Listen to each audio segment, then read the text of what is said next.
Едно време кое е далеку зад нас, време на непокор во кое без колебање се поклонуваше животот за својата земја, за слободна и независна Македонија.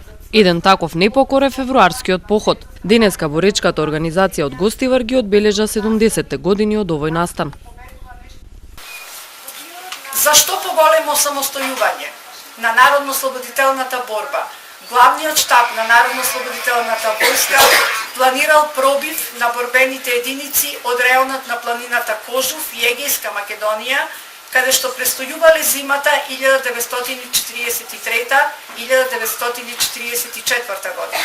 Целата оваа акција била со по една бригада да се навлезе по долината на реката Вардар во централниот и во источниот дел на Македонија. Таквата акција започнала на 31 јануари 1944 година и е наречена февруарски поход затоа што се одбивала во текот на овој месец. Во рамките на февруарскиот поход, Македонско-косовската бригада од село Бахово се пробила до селата Азот и Богомила. Трите бригади во тешки услови на минус 15 степени под силен ветер и голем снег поминале 690 километри. Во тоа време заменик командант на Македонско-косовската бригада бил никифорецот мајор Чеде Филиповски.